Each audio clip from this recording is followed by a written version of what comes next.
আজ রবিবার 8ই আষাঢ় 2024 সালের 23শে জুন। মেষ রাশি, মেষ লগ্ন, এরিস সাইনের জাতক জাতিকাদের আজকের দিনটি কিন্তু একটু সাবধানতা অবলম্বন করেই অতিবাহিত করতে হবে।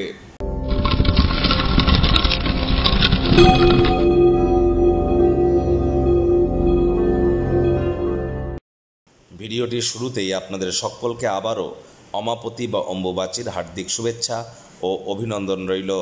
আপনারা পারলে মাতা কামাক্ষার মন্দিরে সময় যান, বিশেষ আশীর্বাদ প্রাপ্ত হন এবং অথবা বাড়িতে যদি থাকেন তাহলে কোনো প্রকার মন্ত্র উচ্চারণ যেন এ সময় করবেন না, নতুন কোনো ক্রিয়াকলাপের শুরুয়াত যেন করবেন না, কোনো গুরুত্বপূর্ণ ক্রিয়াকলাপের সময় যেন করবেন না। আম এবং দুধ যত বেশি খাবেন এ সময় সেটি আপনাদের ক্ষেত্রে বরদান সাবিত হতে পারে।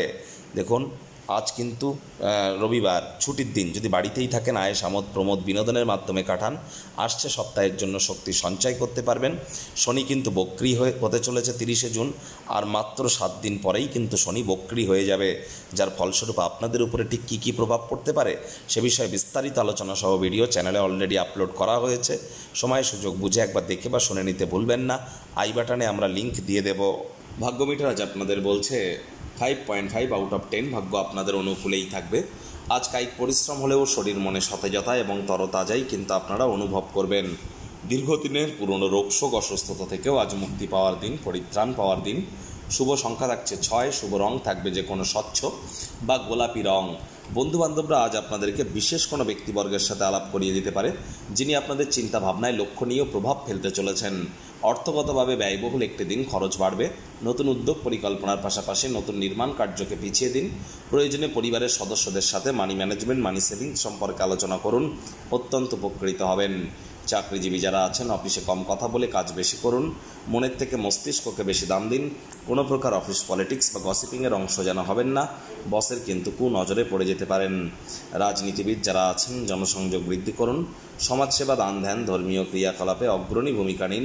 সমাজে পপুলারিটিও আপনাদের ইনক্রিজ করবে। শিক্ষার্থী বিদ্যার্থীদের যে কোনো প্রকার পরীক্ষা প্রতিযোগিতায় অংশগ্রহণ করবার আগে প্রিপারেশন কিন্তু অত্যন্ত গুরুত্বপূর্ণ।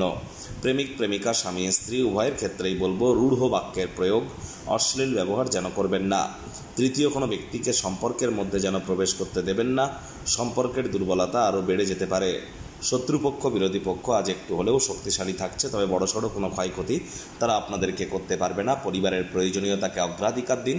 সকলকে বোঝান যে আপনি তাদের ভালোবাসেন, কেয়ার করেন, পরোয়া করেন, তবে মুখ দিয়ে বলে বুঝিয়ে কোনো লাভ নেই। সংবেদনশীল কর্মের মাধ্যমে বলুন, কর্মের মাধ্যমে বোঝানোর চেষ্টা করুন। আর ওজন বুঝে ভোজন গ্রহণ করুন। চেষ্টা করুন কী কথা বলছেন ভাবনা চিন্তা করে বলা।